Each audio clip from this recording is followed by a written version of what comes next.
Olá, povão, tudo bem? Hoje nós vamos de treta e tem tudo a ver com a ciência. Eu vou falar de uma treta aqui entre dois lados aqui. Uma pessoa que se apresenta como neuroengenheira, Michele de Souza, que é dona de uma empresa que é a Psycor. Ela foi no Shark Tank e ela apresentou lá um exoesqueleto, e ela falou de outras tecnologias também, mas principalmente um exoesqueleto para pessoas que são, por algum motivo, comprometidas em termos de mobilidade, para elas poderem andar, né, cadeirantes. E, por outro lado, a professora Gabriela Bailas, PhD em Física, e o professor Caio Gomes, também PhD em Física. Eles fizeram um vídeo pelo canal da professora Gabriela Bailas, o Física e Afins, em que eles questionam uma série de afirmações da Michele de Souza, principalmente quando ela foi no podcast A Deriva, do Luiz Petri. E eu vou apresentar aqui essa treta para vocês, e ela tem tudo a ver com autismo, porque entre os aspectos da resposta, ou das respostas da Michele de Souza, ela argumenta essa questão da sua síndrome de Asperger. E aí eu vou discutir isso, né, aquelas alegações que ela faz, e em que medida que isso legitima ou não algumas afirmações dela, tá? Esse tópico é um tópico muito importante, gente, não é um negócio sensacionalista, não.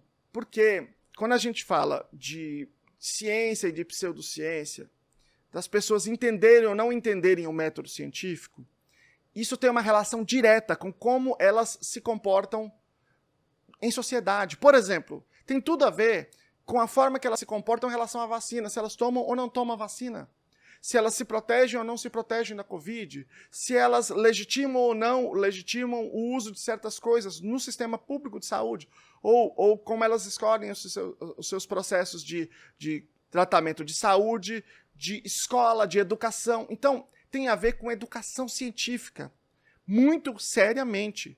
E essa treta, eu acho que ela tem um potencial de ensinar muito a gente sobre isso, né? E eu vou contar para vocês, inclusive, o novo desdobramento, né? Recentemente o Luiz Petri fez uma deriva na rua e uma pessoa sentou lá. Olha para você ver a importância dessa coisa da educação. Uma pessoa sentou, era aberto, né? A pessoa falou assim, olha, eu assisti o vídeo da Michele de Souza, achei incrível, fiquei lá 5 horas assistindo, foi muito bom, porque ela falou muitas coisas da ciência. Aí ele falou, esse aí você sabe que deu treta? E ele fala, não, porque falaram uma coisa, ela falou outra, todos parecem ter razão, eles estão se resolvendo lá na justiça. Mas veja, assim, de tanta gente que poderia ter aparecido na rua, apareceu uma pessoa que tomou aquilo ali tudo como ciência. E olha como isso é sério, né? Se a gente está falando de comunicação, de como a ciência aparece na comunicação. Então essa treta tem um potencial muito grande em termos educacionais, fica aí para a gente conversar.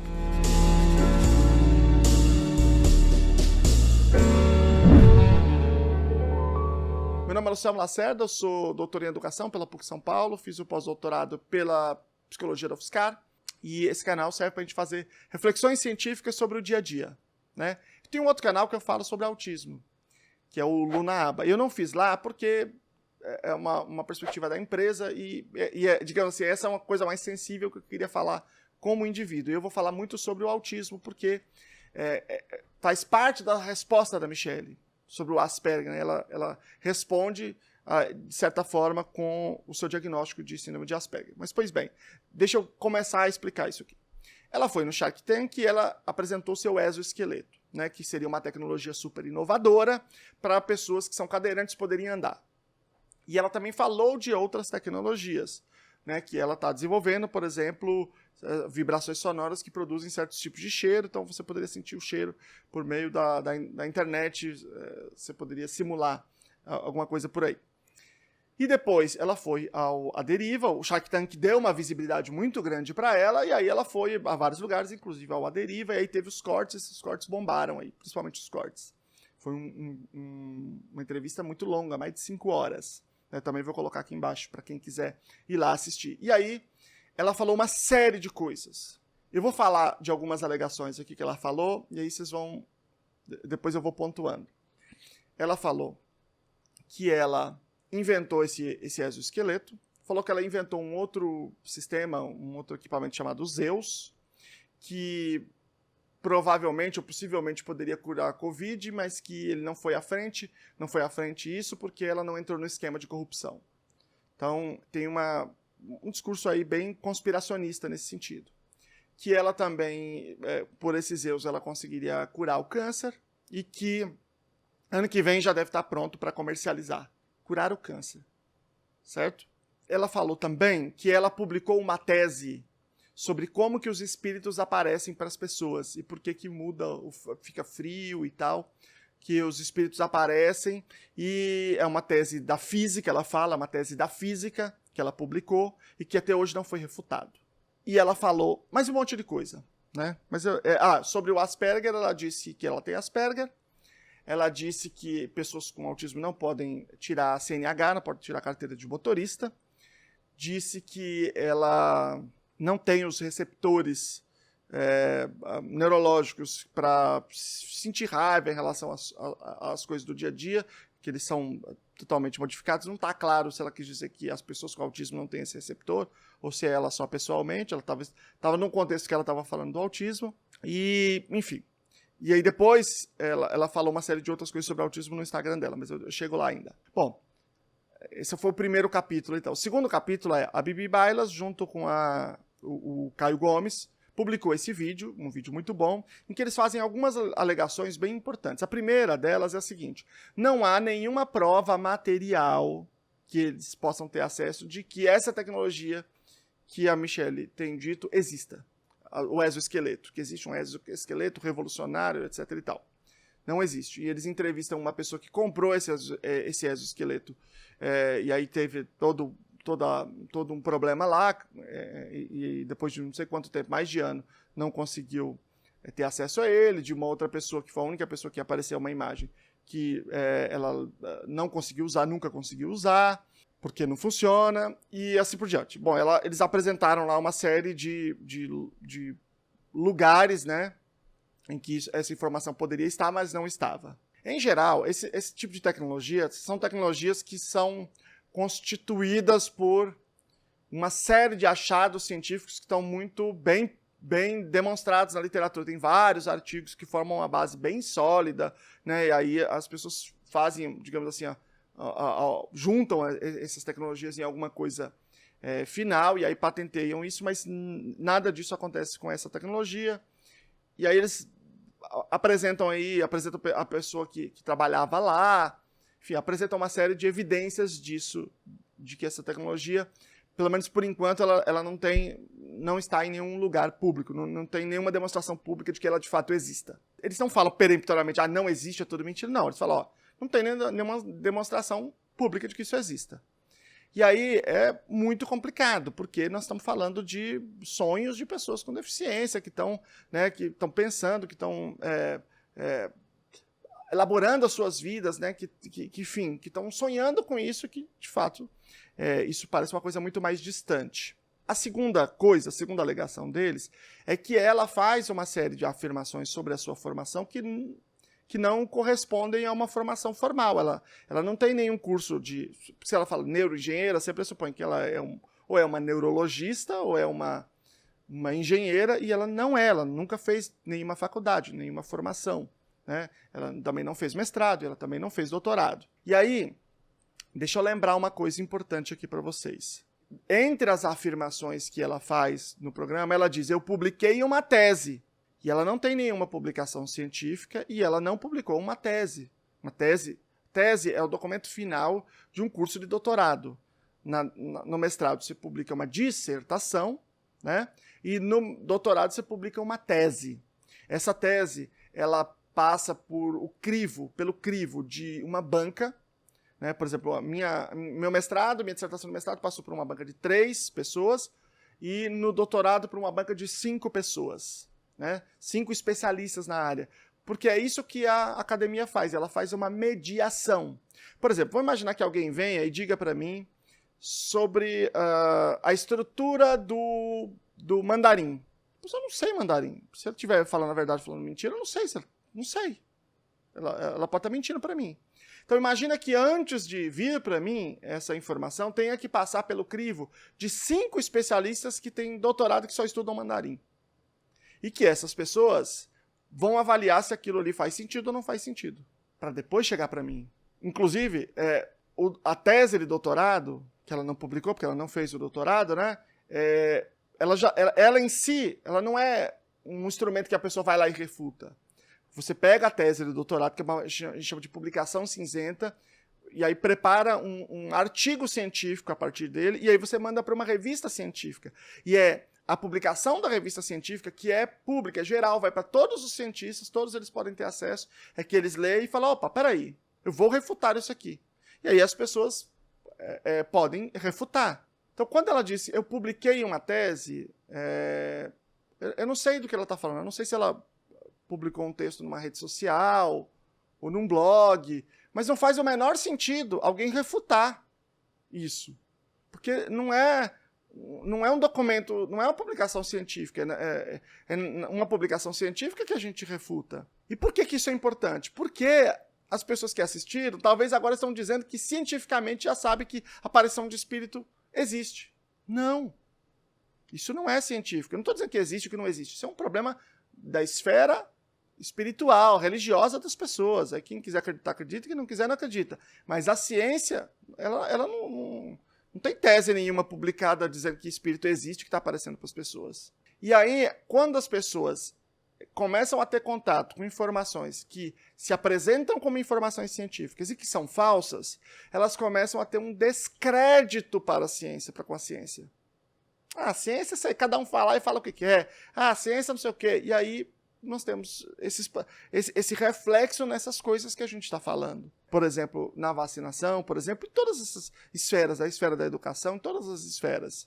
E é por isso que é tão importante, tão educativo esse debate, né? Pois bem, quando o vídeo da professora Bibi Bailas e do Caio foi ao ar, a Michelle respondeu, ela falou assim, não, eu não fiz faculdade, mas eu tenho muitos certificados aqui que eu fiz de curso na internet. Esses cursos, eles são legais, é bacana que a gente tenha, mas eles não têm essa mediação que a academia faz, portanto, eles não têm nenhum valor do ponto de vista da habilitação profissional. Você vem aqui, faz um curso desses do Coursera, sei lá, um curso assim, isso não te habilita, né? Quando a gente fala neuroengenheira, a não ser que você seja explícito, dizer, eu entendo que isso aqui não precisa de formação. Cria uma falsa impressão para quem está ouvindo, de que nós estamos falando com uma engenheira, por exemplo. Existem profissões que não são regulamentadas, você pode falar que você está tudo bem. Eu tenho uma câmera aqui, então eu posso dizer que eu sou fotógrafo. Apesar de eu não entender nada comparando com fotógrafo de verdade, né? Mas não tem nenhuma lei, né? Agora, tem profissões que são diferentes, né? Por exemplo, a engenharia, você precisa de formação, é obrigatória. Por quê? Porque isso envolve coisas muito sérias, como prédio caindo, manipulação de materiais, um monte de coisa, né? Importante. E aí existem várias engenharias. Se é neuroengenheiro, no meu entendimento, alguém que se afirma como neuroengenheiro, o judiciário talvez não tenha enfrentado essa questão ainda, mas obrigatoriamente deve ser um engenheiro, no meu entendimento, né? Talvez, se o judiciário enfrentar essa questão, talvez até, né, agora com essa discussão, porque ela publicou um vídeo agora que ela fez um boletim de ocorrência contra, entendi que é contra a Bibi Bailas, né? Boletim de ocorrência não quer dizer nada, você vai lá na delegacia e fala o que você quiser, né? Aí você tem que representar. Você tem que dizer, olha, eu gostaria que isso virasse um processo. E aí o Ministério Público vai avaliar se aquilo é de interesse público ou não, que viola alguma questão pública, ou você entra com processo individual. O indivíduo pode entrar com processo também individual. E esse processo individual, inclusive, não precisaria de boletim de ocorrência, né? Você pode chegar lá simplesmente e entrar com o processo. E aí talvez, quem sabe, o judiciário enfrente essa questão aí, né? Do neuroengenheira, né? Mas no meu entendimento é que você está levando o indivíduo a erro. Esse é o meu entendimento. Se você se apresentar neuroengenheiro, sou, sei lá, biblioengenheiro, qualquer coisa que eu invente aqui, e que eu tô fotoengenheiro, que eu tô levando o indivíduo a erro. Então, quando coloca engenheiro, eu tenho necessariamente de ser um engenheiro. Eu não posso ser uma pessoa que fez algum curso da internet. Ele pode ter feito uma graduação, né? EAD, um mestrado, doutorado, né? Embora não tenha no Brasil, pode ter feito em outros países. Mas não cursos de extensão, né? Pois bem, e aí, a alegação dela diz respeito ao autismo. Eu vou ler para vocês, tá? Autismo e universidade. Vários autistas, incluindo os antes classificados como tendo síndrome de Asperger, o que é o meu caso, não participam do ensino convencional, mesmo que muitos outros consigam. Ok? A informação está correta. Tá? Em geral, no ensino fundamental e médio, sim, participam, porque é obrigatório e porque o Asperger ele tem inteligência preservada, tem fala preservada, com muitas dificuldades, mas normalmente participam. Mas na universidade, de fato, tem muita gente que não consegue fazer. Isso ocorre porque os autistas não são iguais entre si. Alguns têm dificuldades em ficar horas em uma sala de aula e outros não. Eu sou do tipo que não consegue, não aprendo nada, entre outras coisas, que não tem por que eu me expor contando. Beleza. Isso pode ser um relato que expressa uma dificuldade histórica que ela tem, mas isso não legitima ela dizer, então eu sou neuroengenheiro, eu não consegui ir para a faculdade, então eu vou falar que eu sou neuroengenheiro porque eu estudei aqui em casa. Não, existe uma legislação sobre a inclusão, sobre a educação especial. A educação especial é uma modalidade transversal de educação, ou seja, todas as experiências educacionais do Brasil devem ter educação especial. Então, se eu quero fazer uma creche, tem que ter inclusão. Ensino fundamental, ensino médio, graduação, mestrado e doutorado também. Todas as experiências educacionais do Brasil, obrigatoriamente, devem ser inclusivas. E o que isso quer dizer? Quer dizer que eu devo fazer todas as adaptações razoáveis para aquele indivíduo que sejam necessárias para ele aprender no seu máximo potencial. Adaptações razoáveis, todas eu tenho que fazer. Quais são as necessidades dela? Não sei, ela inclusive não falou. Essas necessidades poderiam ser atendidas pela universidade se elas forem razoáveis. E deveriam, isso é obrigatório. Então, à medida que um indivíduo tem uma necessidade de adaptação e essa adaptação é razoável, se torna um direito dele que a universidade faça. E o mestrado também, e o doutorado também. Tudo bem, pode ser que ainda assim ele não queira fazer, tudo bem. Mas isso é um direito. Agora, dizer que tem uma formação que não tem, não é um direito. Então, por exemplo, vamos imaginar que uma pessoa tem autismo e que ela não consiga frequentar a faculdade de medicina. Então, ela não pode dizer que ela é médica, ela não vai ser médica. Paciência. Se ela conseguir frequentar a faculdade, aí ela tem o direito de que a faculdade faça todas as adaptações necessárias para ela. E é claro que, de outra ponta, a gente também pode ter o processo de aprendizagem individual, né? Por exemplo, de uma intervenção de habilidades sociais, se for esse o caso, para que o indivíduo tenha mais habilidades para lidar com aquele ambiente, né? E aí, você unindo aí esse desenvolvimento pessoal e mais as adaptações razoáveis, a probabilidade de uma pessoa com Asperger conseguir fazer a faculdade é altíssima, se você unir essas duas pontas. Já em outros níveis do autismo aí já é diferente, mas nesse nível, sim. Mas de toda sorte, se isso não for possível, não há o direito em nenhuma esfera legislativa do indivíduo afirmar que tem uma formação que ele não tem. Agora eu vou ler outro. Eu não sei exatamente, mas parece que alguém talvez tenha acusado ela de dizer que se ela dá palestra, então ela conseguiria fazer um curso EAD. Ou um curso. E ela diz assim, eu conseguir dar palestras, literalmente, já que não cobra por elas, não deveria ser comparado com estar diariamente em uma sala de aula. Hoje em dia tenho EAD, só que por hora não tenho tempo de me dedicar como é importante. E eu não deveria nem ter que me explicar por isso. Ela está dizendo que EAD ela conseguiria fazer, pelo que eu entendo, até porque todos os cursos que ela mostrou são cursos de EAD. Então, é claro que se ela não quer fazer, não faz, que faz quem quer. Só que o problema é ela afirmar que ela é uma coisa que ela não é. Esse é o problema. Eu, por exemplo, Selmo, eu fiz um curso de extensão de medicina baseada em evidências. Imagina se agora eu me dissesse que eu sou médico. Porque não existe a faculdade de medicina baseada em evidências, existe a faculdade de medicina. Então eu vou dizer agora que eu sou médico baseado em evidências. Imagina um negócio desse, porque ela fez o curso de extensão. Imagina se eu tenho esse direito. Não, eu não tenho esse direito. Eu, Lucelmo, não precisei. Né? Eu tenho diagnóstico de transtorno do espectro autista, de Asperger, mas eu não precisei de adaptações na faculdade, porque eu consegui fazer sem nenhum problema. Mas se eu precisar... Eu tive problemas, na verdade. Eu troquei de orientador no mestrado, troquei 2 vezes no doutorado, mas se resolveu por outras coisas. Né? Mas eu não precisei, de fato, de um apoio específico. Nunca precisei. Mas se eu precisasse, seria meu direito. E se eu não tivesse conseguido fazer, paciência, eu não poderia me apresentar como tal, essa é a questão. E qual que é o problema disso para a comunidade do autismo, gente? O problema é que, veja, como é que alguém vai num programa de televisão, depois ela vai num programa de podcast, ela fala uma série de coisas, ela se apresenta como neuroengenheira, que ela não é engenheira, não é neurologista, ela fala uma série de afirmações como sendo de natureza científica que não são. Ela diz que ela publicou uma tese e ela não publicou.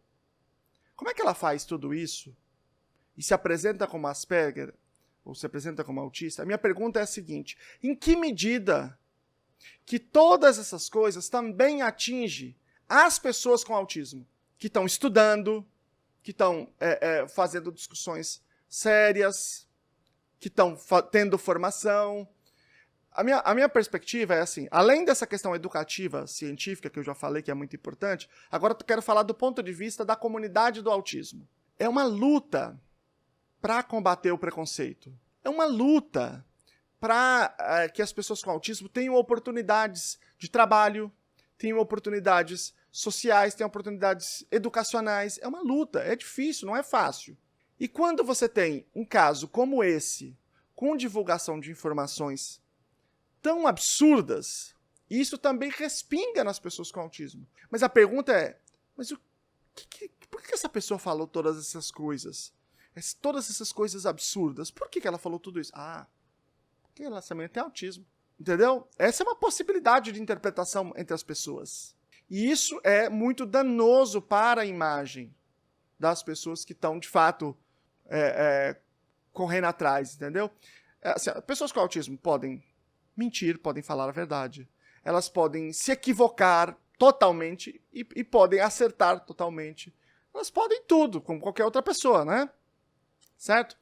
E isso passa pela mediação da sociedade, pela mediação da própria realidade, e elas podem estar certas ou estar erradas, como qualquer pessoa. Mas, em certos casos, existem casos em que pessoas falam certas coisas e depositam, né, uma espécie de credibilidade disso no autismo ou na síndrome de Asperger. E aí você tem a contaminação, assim, você tem o aumento do preconceito, eventualmente, é o que me parece, né, por conta desse tipo de postura. Por isso que é importante dizer que isso aí são várias coisas que não estão corretas. Então, dizer que pessoas com autismo não podem tirar CNH, incorreto, está errado. Tem pessoas que podem, pessoas que não podem, dependendo da sua condição individual. Mas o autismo não é um excludente. Dizer que as pessoas com autismo podem não conseguir ir para a faculdade, se elas não fizerem nenhum tratamento, se não tiverem uma adaptação, é verdade. Mas sugerir que, portanto, elas podem afirmar que tem uma certa profissão, isso é muito complicado. Muito complicado, inclusive pode gerar uma visão equivocada aí de muitas mães e muitas pessoas com autismo. E reproduzir esse tipo de comportamento que, de fato, não é um comportamento adequado. É isso que eu tinha para falar para vocês aqui sobre essa treta, essa super treta aí. Eu quero fazer até um vídeo refletindo sobre os podcasts que têm levado muita gente com pseudociência divulgando esses discursos. Eu acho que o trabalho tem muito de jornalismo, né? E ele tem que ser... A gente tem que refletir muito sobre isso. O papel social desses espaços de discussão tem sido crescentemente influentes, né? E eu vou separar isso um dia só para a gente falar isso, mas foi muito importante o Shark Tank ter tirado esse vídeo do ar, porque quando aparece no Shark Tank parece que teve uma curadoria, que as pessoas analisaram que de fato aquilo é uma coisa muito, muito robusta, né? Então foi muito importante o Shark Tank ter feito isso. O Luiz Petri não tirou do ar, se posicionaram lá que eles não iam tirar, que eles achavam que aquilo era muita chatice. Era importante que houvesse uma curadoria e um questionamento científico na hora que fosse fazer o próprio podcast, né? Talvez esse seja um episódio para a gente aprender com ele e aí talvez conseguir fazer apontamentos críticos mais robustos em outras oportunidades de entrevista, tá bom? Se inscrevam aí no canal, pessoal. Se inscrevam no canal, curtam aqui o vídeo, compartilhem com a galera aí também, pra galera ir acompanhando o que tá rolando, tá bom? Um grande abraço, tchau!